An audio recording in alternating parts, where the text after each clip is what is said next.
사람의 마음이란 참으로 알 수 없는 것이다. 오늘은 웃으며 같은 밥을 먹고 내일은 등을 돌려 차가운 말을 던진다.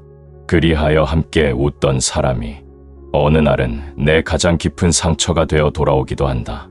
나는 젊은 날에 이런 일을 숱하게 겪었다. 벗이라 믿었던 자가 내 말을 전하고 같은 뜻을 나누던 이가 돌연 다른 무리와 손을 잡았다. 그때 나는 분노보다 먼저 허물을 배웠다. 사람은 어찌하여 변하는가? 왜 친했던 이가 하루아침에 낯선 얼굴이 되는가? 그리하여 나는 오랜 세월 동안 이 질문 하나를 품고 살았다. 사람의 마음은 무엇을 따라 움직이는가? 세상에는 두 부류의 관계가 있다. 하나는 뜻으로 맺어진 관계요.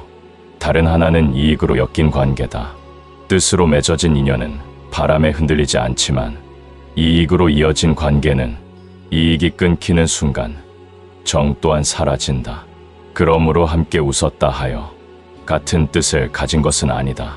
사람들은 흔히 좋은 시절을 기준으로 관계를 판단한다. 같이 웃고 같이 술을 마셨으니 저 사람은 내 편이겠지 하고 여긴다. 허나 타사는 깨달았다. 진정한 관계는 기쁨이 아니라 위기 속에서 드러난다는 것을. 유배지 강진에서 나는 수많은 편지를 받았다. 벼슬길에 동료들이 힘내라고 적었으나 세월이 지나자 그들의 손끝은 멀어졌다. 처음엔 그들을 원망했다. 왜 나를 버리는가? 그러나 오래 지나고 나서야 깨달았다. 그들은 나를 버린 것이 아니라 그들 자신의 두려움에 무릎 꿇은 것이다. 사람이 적이 되는 이유는 미움이 아니라 두려움이다. 내가 변해서가 아니라 그들이 나의 그림자를 감당하지 못했기 때문이다. 벗을 잃는 일은 마음의 겨울과 같다. 하지만 겨울이 없으면 나무는 깊은 뿌리를 내릴 수 없다. 나는 그 시절 벗을 잃고서야 사람의 본 모습을 보기 시작했다. 벗을 잃은 자는 슬프다. 그러나 벗을 잃고도 자신을 잃지 않은 자는 현명하다. 사람은 누구나 자기 이익이 걸리면 마음의 무게가 바뀐다. 웃던 사람이 적이 되는 까닭은 그의 마음이 악해서가 아니라 그의 기준이 나와 다르기 때문이다. 나는 사람을 세 부류로 나누어 살폈다. 첫째, 기쁨에 모이는 사람. 이들은 잔치에는 있으나 장례에는 없다. 둘째, 의리에 모이는 사람. 이들은 고난이 닥치면 한 걸음 뒤로 물러선다. 셋째, 뜻에 함께하는 사람. 이들은 세상이 등을 돌려도 한치도 움직이지 않는다. 나는 젊을 땐 첫째를 친구라 불렀고 중년엔 둘째를 동지라 여겼다. 허나 나이 들며 알게 되었다. 셋째 부류만이 평생을 함께할 것이었다는 것을. 사람이 적으로 변할 때 그는 내게 새로운 가르침을 남긴다. 그의 뒷모습은 나의 교과서가 되고 그의 변심은 나의 거울이 된다. 그래서 나는 그를 미워하지 않았다. 그의 변심이 곧 나의 공부였기 때문이다. 사람이 변하면 관계가 깨지고 관계가 깨지면 마음이 흔들린다. 그러나 그 흔들림을 따라가면 내 마음의 중심이 보이게 된다. 세상은 늘 말한다. 함께 웃던 사람은 오래 가야 한다. 하지만 나는 다르게 배웠다. 함께 웃은 인연이 아니라 함께 견딘 인연이 남는다. 그리하여 나는 사람을 볼 때 그가 얼마나 즐거운가가 아니라 얼마나 고요한 사람인가를 살폈다. 고요한 사람은 쉽게 흥하지 않고 쉽게 식지 않는다. 그의 웃음은 가볍지 않고 그의 분노는 오래가지 않는다. 그런 사람만이 세월이 흘러도 나의 곁에 남았다. 사람이 적이 되는 가장 큰 이유는 말의 차이도 생각의 다름도 아니다. 그건 단 하나 마음의 중심이 다른 것 때문이다. 나는 이렇게 말하곤 했다. 마음이 바른 자는 멀어져도 다시 돌아온다. 마음이 비뚤어진 자는 가까워도 끝내 떠난다. 그러니 억지로 관계를 붙잡지 말라. 떠나는 이는 보내고 남는 이는 감사하라. 그것이 사람의 이치이자 세상의 순리이다. 마음의 연을 맺는 일보다 그 연을 놓는 일이 더 어렵다. 그러나 진정한 지혜란 붙잡을 것을 붙잡고 놓아야 할 것을 놓을 줄 아는 것이다. 나는 그리하여 깨달았다. 사람의 이별은 슬픔이 아니라 정리이다. 남은 자가 배워야 할 공부가 남았다는 뜻이다. 이제 나는 누가 떠나도 놀라지 않는다. 떠나는 이의 발자국에 미움을 새기지 않는다. 대신 이렇게 다만 한 줄을 남긴다. 그대가 머문 시간은 내게 배움이었노라. 그리하여 함께 웃던 사람조차 결국 내 인생의 스승이 된다. 다산의 인간관계 법칙은 결국 이 한 문장으로 귀결된다. 사람의 변심을 슬퍼하지 말고 그 안에서 나의 기준을 찾아라. 사람은 변한다. 그 말은 오래된 진리요. 또한 끝없는 슬픔이다. 그러나 세월을 살아보면 안다. 사람이 변한 것이 아니라 그의 마음이 드러난 것이라는 것을. 내가 벼슬길에 있을 때였다. 가까운 벗 하나가 있었다. 늘 나의 곁에서 그를 함께 논하고 뜻을 나누며 세상을 바로 세우자 하던 자였다. 나는 그를 형제와 다르지 않다고 말하곤 하였다. 그러나 어느 날 그는 조정의 눈치를 보며 나의 이름을 피하기 시작하였다. 내가 관직에서 밀려나고 정적들이 나를 모함하자 그는 아무 말 없이 등을 돌렸다. 그때 나는 알았다. 사람의 충성은 명예의 그늘 아래에 있을 때만 빛난다는 것을. 햇살이 사라지면 그 빛도 함께 사라지는 법이다. 나는 그를 원망하지 않았다. 그저 이렇게 기록했다. 벗이 변한 것이 아니라 세상 속에서 그의 본심이 드러났을 뿐이다. 사람의 마음은 본래 고요하나 세상에 바람이 불면 그 고요가 일렁인다. 그 일렁임이 지나치면 그는 결국 자신을 잃는다. 사람이 적이 되는 까닭은 악의가 아니라 약함이다. 자기 자리를 지킬 힘이 없는 자는 결국 타인의 자리를 흔든다. 나는 인간의 변심을 탓하지 않는다. 다만 그것을 깨닫지 못하는 어리석음을 슬퍼할 뿐이다. 사람은 변할 수 있다. 그러나 그 변화를 인정하지 못하면 관계는 싸움이 된다. 변화는 죄가 아니나 거짓은 죄다. 나는 유배지에서 그 진실을 뼈저리게 배웠다. 처음에는 수십 통의 편지가 오고 갔으나 해가 바뀌자 그 편지는 한 통, 두 통 줄어들더니 결국 아무 소식도 없었다. 그러나 나는 더 이상 기다리지 않았다. 그때 나는 이렇게 일기에 적었다. 벗이 나를 잊은 것이 아니라 그의 세상이 나를 지워버린 것이다. 세상은 사람을 시험하고 시험은 관계를 드러낸다. 나는 그리하여 깨달았다. 사람은 말로 드러나지 않고 위기 속에서만 드러난다.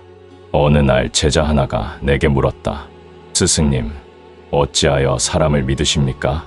사람이 변한다는 것을 아시면서도? 나는 웃으며 대답하였다. 사람은 변한다. 그러나 변하지 않는 것은 그가 한때 진심이었습니다. 진심은 변하지 않는다. 다만 세상이 그것을 묻어버릴 뿐이다. 그러므로 사람을 미워하지 말라. 그의 변심을 원망하지 말라. 그는 그가 감당할 수 있는 만큼만 사랑했고 그가 견딜 수 있는 만큼만 함께했을 뿐이다. 우리가 슬퍼해야 할 것은 그의 배신이 아니라 내 마음이 아직 그에게 묶여있는 일이다. 나는 이렇게 배웠다. 사람은 떠날 수 있고 의리는 흔들릴 수 있으며 기억은 희미해질 수 있다. 그러나 나의 마음만큼은 흔들리지 않아야 한다. 그리하여 나는 벗을 잃고도 마음을 잃지 않았다. 이것이 인간관계의 첫 번째 법칙이다. 사람의 변심은 막을 수 없으나 내 마음의 흔들림은 다스릴 수 있다. 세상을 살다 보면 함께 웃던 이가 나를 흉보기도 하고 같이 걸었던 이가 등을 돌리기도 한다. 허나 그 또한 인생의 공부이다. 벗의 떠남이 나를 단련시키고 적의 말이 나를 깨우친다. 그리하여 나는 모든 인간관계를 시험이자 공부로 여겼다. 누가 떠나든 내 안의 평온을 잃지 않는 것, 그것이 다산이 말한 사람의 도리였다. 나는 젊은 시절 제자들을 자식처럼 여겼다. 그들의 재주를 아꼈고 그들의 글을 다듬어주며 언젠가 나보다 훌륭한 학자가 되길 바랐다. 그 중 한 제자는 총명하고 부지런하여 사람들 모두가 칭송하던 이였다. 나는 그를 아꼈고 내 곁에서 학문을 이어받기를 바랐다. 그러나 세월이 흘러 그는 벼슬의 길로 나아가며 조정의 권세에 가까이 섰다. 그리고 어느 날 그는 나를 헐뜯는 상소문에 이름을 올렸다. 그때 나는 그 소식을 들으며 붓을 내려놓았다. 놀라움보다 먼저 찾아온 것은 적막이었다. 그리고 오랜 침묵 끝에 이렇게 중얼거렸다. 사람이 나를 버린 것이 아니라 하늘이 나로 하여금 사람을 더 깊이 배우게 한 것이로다. 나는 그 제자를 원망하지 않았다. 그는 세상을 배운 것이고 나는 그를 통해 사람의 본심을 배웠다. 그날 밤 나는 목민심서의 한 구절을 고쳐 썼다. 백성을 다스리는 자는 가까운 일을 멀리하라. 감정이 깊으면 판단이 흐려진다. 그 문장은 단지 관리의 도리를 말한 것이 아니었다. 그것은 곧 사람 사이의 법칙이기도 했다. 사람이 가까워질수록 우리는 마음을 방심한다. 그의 말 한마디에 흔들리고 그의 표정 하나에 마음이 움직인다. 그러나 다사는 알았다. 거리가 없는 관계는 오래가지 않는다. 거리가 곧 존중이며 침묵이 곧 지혜이기 때문이다. 나는 그때 이후로 사람을 대할 때 두 가지를 지켰다. 첫째, 가까이 하되 침묵을 남겨라. 둘째, 신뢰하되 기대를 두지 마라. 그리하여 나는 벗을 잃지 않았고 벗으로 인해 마음을 잃지도 않았다. 제자 사건 이후 많은 이들이 내게 물었다. 스승님, 어찌하여 다시 그를 용서하셨습니까? 나는 대답했다. 용서란 그를 위한 것이 아니라 나의 평안을 위한 것이다. 그 말을 하며 나는 깨달았다. 진정한 신뢰는 감정이 아니라 질서다. 질서가 없으면 신뢰는 곧 무너진다. 사람의 마음이란 강물과 같아서 범람하지 않게 하려면 제방이 필요하다. 그 제방이 바로 거리의 철학이다. 나는 이렇게 말했다. 마음이 가까울수록 말은 줄이고 시간이 길수록 기대는 줄여라. 많은 이들이 이 말을 오해했다. 냉정한 관계를 권하는 말로 들렸을 것이다. 그러나 그 뜻은 이러하다. 사람은 가깝게 지낼수록 서로의 단점을 더 많이 보게 된다. 그때마다 말이 많아지면 감정이 앞서고 신뢰는 깨진다. 침묵은 냉정이 아니라 관계의 숨이다. 쉬지 않으면 불이 꺼지듯 말이 많으면 정이 바래진다. 나는 내 곁에 남은 사람들에게 이런 기준을 세웠다. 첫째, 말보다 행동으로 답하는 사람을 믿어라. 둘째, 칭찬보다 조용한 충언을 하는 사람을 곁에 두어라. 셋째, 나를 따르지 않아도 내 길을 이해하는 사람을 존중하라. 그 셋은 평생 변하지 않는 인연이었다. 그들은 내 앞에서 아부하지 않았고 내 뒤에서 나를 흉보지 않았다. 그들의 눈빛은 조용했고 그들의 말은 짧았다. 그런 사람만이 끝까지 함께 웃을 수 있었다. 세상은 종종 가까움을 사랑이라 착각한다. 그러나 다사는 달리 말했다. 사람과 사람 사이에는 한치의 물길이 흘러야 한다. 그 거리가 있을 때 마음은 썩지 않는다. 물은 흐를 때 맑고 멈추면 탁해진다. 관계도 그와 같다. 거리가 있어야 존중이 자라고 존중이 있어야 오래간다. 유배 시절 나는 가장 가까웠던 제자들에게 편지를 쓰지 않았다. 그들을 믿지 않아서가 아니라 그들의 마음을 지켜주기 위해서였다. 권력의 눈이 나를 감시할 때 그들에게 내 이름이 짐이 되지 않기를 바랐다. 그것이 진짜 믿음의 모양이었다. 믿음이란 붙잡는 것이 아니라 놓아주는 것이다. 그때 나는 비로소 깨달았다. 신뢰의 끝에는 소유가 아니라 자유가 있어야 한다는 것을. 사람과의 관계는 끈이 아니라 바람과 같다. 너무 붙잡으면 사라지고 적당히 놓으면 돌아온다. 나는 그 바람을 다스리는 법을 배웠다. 그리하여 더 이상 사람의 변심에 휘둘리지 않았다. 이제 나는 사람을 볼 때 그의 충성보다 그의 침묵의 깊이를 본다. 조용한 사람은 오래가고 시끄러운 인연은 금세 사라진다. 그리하여 나는 깨달았다. 관계의 깊이는 말의 양으로 결정되지 않는다. 마음의 여백으로 결정된다. 나는 제자에게 배신을 당했으나 그 사건 덕에 사람의 본심을 알게 되었다. 신뢰란 감정이 아니라 서로의 거리를 존중하는 지혜였다. 그리하여 나는 사람을 잃고도 평안을 얻었다. 다산의 인간관계 법칙. 그 세 번째는 이것이다. 사람을 너무 믿지 말라. 그러나 끝내 믿음을 버리지도 말라. 믿음은 사람을 위한 것이 아니라 나의 마음을 단단히 세우기 위한 약속이다. 지금부터는 정약용이 말년에 남긴 마지막 교훈. 사람을 잃어도 마음을 잃지 마라. 즉, 배신과 이별을 겪고도 평온을 지키는 법. 다산 철학의 결론을 다룹니다. 사람은 떠난다. 그는 말없이 등을 돌리고 함께 웃던 기억을 두고 사라진다. 그러나 세월이 흐르면 알게 된다. 떠난 이의 발자국보다 더 오래 남는 것은 내 마음의 흔적이라는 것을. 나는 유배의 세월 속에서 수없이 사람을 떠나보냈다. 벗이 떠나고 제자가 떠나고 마침내 내 이름을 부르던 세상마저 등을 돌렸다. 그때 나는 비로소 깨달았다. 사람의 마음은 붙잡을 수 없으되 내 마음은 다스릴 수 있다는 것을. 사람을 잃는 것은 인연의 이별이요, 마음을 잃는 것은 나의 패배다. 나는 그 말로 스스로를 단속했다. 세상은 언제나 이별로 가르친다. 친했던 이의 침묵에서, 믿었던 이의 변심에서 나는 수많은 깨달음을 얻었다. 그 중에서도 가장 깊은 깨달음은 이것이었다. 미움은 나를 작게 만들고 용서는 나를 자유롭게 한다. 용서는 상대를 위한 것이 아니다. 그건 내 안의 분노를 놓아주는 일이다. 미움을 품으면 마음이 좁아지고 그 마음이 좁아지면 세상을 보는 눈도 흐려진다. 사람을 탓하기보다 그 사람을 통해 나의 기준을 돌아보라. 그것이 다산이 배운 관계의 마지막 공부였다. 나는 벗의 이름을 지워버리지 않았다. 그의 글을 여전히 서고에 남겨두었고 그가 함께 쓰던 붓도 버리지 않았다. 그것은 나의 기억이 아니라 나의 교훈이었기 때문이다. 사람은 잊혀질지언정 그가 남긴 교훈은 사라지지 않는다.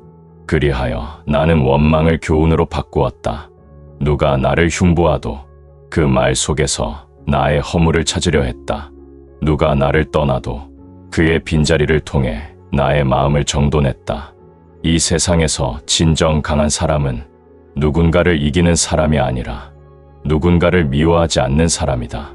미움은 칼처럼 날카롭지만 결국 그 칼날은 나를 먼저 다친다. 그러므로 다산은 이렇게 남겼다.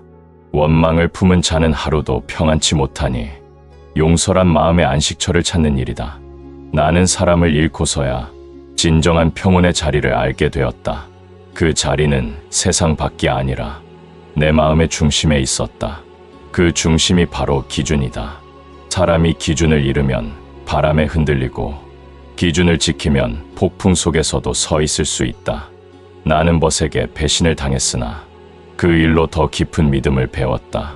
제자에게 상처를 받았으나 그 일로 더 넓은 용서를 알게 되었다. 이것이 세상의 역설이다. 사람이 나를 아프게 하지만 결국 사람으로 인해 내가 자라난다. 그래서 나는 원망 대신 감사로 세월을 보냈다. 그 고통이 나를 단단하게 빚어주었기 때문이다. 사람은 흘러가되 마음은 남는다. 마음이 남되 기준이 사라지면 흔들린다. 그러므로 마음의 기준을 세워야 한다. 나는 이렇게 제자에게 말했다. 그대가 아무리 외롭더라도 사람에게서 평안을 구하지 말라. 평안은 타인에게서 오지 않고 그대의 마음 안에서 자라나는 것이다. 다산의 인간관계 철학은 결국 한 문장으로 귀결된다. 사람을 잃어도 괜찮다. 마음을 잃지 않는다면 모든 인연은 다시 꽃핀다. 세월이 흐고 머리가 희어질수록 나는 사람을 붙잡지 않게 되었다. 떠나는 이에게는 고마움을, 남는 이에게는 조용한 신뢰를 남겼다. 사람의 수명은 하늘이 정하지만 관계의 수명은 내가 정한다. 그 기준이 바로 내 마음의 평온이다. 나는 이제 미움 대신 침묵을, 원망 대신 감사의 말을 남긴다. 그리하여 이 글을 읽는 그대에게 전하고 싶다. 누가 그대를 떠나더라도 그대의 마음을 함께 내어주지 마라. 사람은 가지만 그대의 평온은 남아야 한다. 마지막으로 나는 유배지의 밤에 이런 글을 남겼다. 세상은 변하고 사람은 떠나도 나의 마음은 흔들리지 않게 하소서. 그것이 진정한 강함이니라. 다산의 인간관계 마지막 법칙은 이것이다. 사람은 바람이요, 마음은 산이다. 바람은 스쳐가지만 산은 그 자리에 남는다. 그대 또한 산처럼 서 있기를 바란다. 누가 떠나도 그대의 마음이 무너지지 않기를. 정약용은 사람을 잃으며 세상을 얻었고 배신을 겪으며 자신을 완성하였다. 그의 철학은 결국 이렇게 속삭인다. 함께 웃던 사람은 사라져도 함께 견딘 마음은 영원하다.